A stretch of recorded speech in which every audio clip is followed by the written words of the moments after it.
उत्तर प्रदेश में 10 विधानसभा सीटों पर होने वाले उपचुनाव में बड़ा खेला होने जा रहा है, क्योंकि उत्तर प्रदेश स्थित नगीना से लोकसभा सांसद चंद्रशेखर आजाद और ऑल इंडिया मजलिसे इत्तेहादुल मुस्लिमीन प्रमुख असदुद्दीन ओवैसी हाथ मिलाने जा रहे हैं। अगर ऐसा होता है तो यूपी में यह नया समीकरण बड़े बड़े दिग्गजों की नींद उड़ाने का काम करेगा, जिसमें सबसे ज्यादा नुकसान होगा सपा मुखिया अखिलेश यादव का, क्योंकि ये नया गठबंधन अखिलेश के पीडीए फॉर्मूले में सेंध लगाने का काम कर सकता है। दूसरी ओर लोकसभा चुनाव में थोड़ी सी सफलता मिलने के बाद कांग्रेस की भविष्य की संभावनाओं पर भी ये तीसरा मोर्चा ब्रेक लगा सकता है। सियासत के लिहाज से दोनों ही नाम बड़े हैं और यदि दोनों में गठबंधन की घोषणा हुई तो फिर यूपी की सियासत में बहुत कुछ बदल सकता है। सूत्रों की माने तो 2027 से पहले इस गठबंधन में ओबीसी या जनरल वर्ग का नेतृत्व भी शामिल करने की तैयारी है, जिसका असर यूपी विधानसभा की 300 से ज्यादा सीटों पर पड़ सकता है। चंद्रशेखर आजाद और असदुद्दीन ओवैसी के बीच अच्छे रिश्ते हैं और ये रिश्ते किसी से छिपे नहीं हैं। संसद सत्र के दौरान दोनों एक दूसरे के साथ बैठे चर्चा करते भी नजर आए थे, लेकिन अब ये अच्छा रिश्ता यूपी में एक नए मोर्चे की बुनियाद देने जा रहा है। सूत्रों की माने तो आजाद समाज पार्टी एआईएमआईएम के बीच गठबंधन पर बात लगभग फाइनल हो चुकी है और इस पर कभी भी मुहर लग सकती है। इस गठबंधन पर मुहर लगी तो फिर यूपी में इस गठबंधन का बड़ा असर देखने को मिलेगा। गठबंधन पर मुहर लगते ही ओवैसी और चंद्रशेखर यूपी विधानसभा उपचुनाव की बाकी बची सीटों पर अपने प्रत्याशियों का ऐलान कर सकते हैं।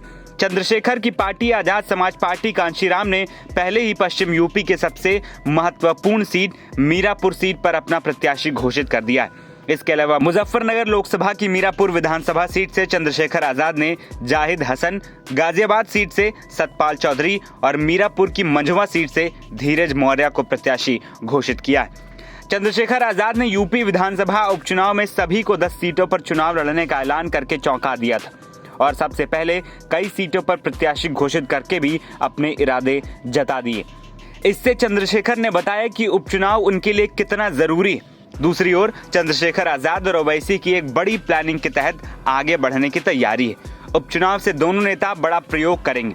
सूत्रों की माने तो इस गठबंधन में ओबीसी और जनरल वर्ग से प्रतिनिधित्व देने की भी बड़ी रणनीति पर काम किया जा रहा है। अगर ऐसा हुआ तो यूपी की 300 से ज्यादा सीटें ऐसी हैं जहां दलित मुस्लिम बड़ी तादाद में हैं और यदि ओबीसी और जनरल वर्ग का साथ मिल जाए तो कहानी बहुत कुछ बदल सकती है।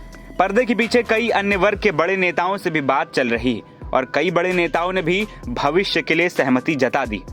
अगर ऐसा हुआ तो फिर भाजपा, सपा, बसपा और कांग्रेस के लिए भी भविष्य में मुश्किलों के पहाड़ खड़े हो सकते हैं। चंद्रशेखर और ओवैसी एक तीसरा मोर्चा बनाकर एक नया विकल्प तैयार करने की रणनीति पर काम कर रहे हैं। लोकसभा चुनाव में भी ओवैसी ने पल्लवी पटेल के साथ तीसरा मोर्चा तैयार किया था, लेकिन इसका असर ज्यादा नहीं हुआ था। पर अब चंद्रशेखर के साथ अगर पल्लवी पटेल और ओवैसी का गठजोड़ हो जाता है तो बाकी दलों के लिए चुनौतियां ज्यादा बढ़ सकती हैं।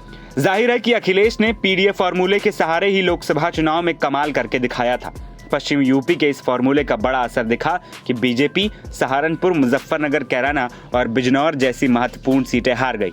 अब चंद्रशेखर आजाद और ओवैसी के बीच गठबंधन फाइनल होता है तो दोनों के यूपी चुनाव लड़ने का सबसे ज्यादा नुकसान सपा मुखिया अखिलेश यादव को उठाना पड़ सकता है। वहीं मायावती की भी टेंशन बढ़ सकती है, क्योंकि यह नया गठबंधन सबसे ज्यादा पीडीए फॉर्मूले को ही नुकसान पहुंचाएगा।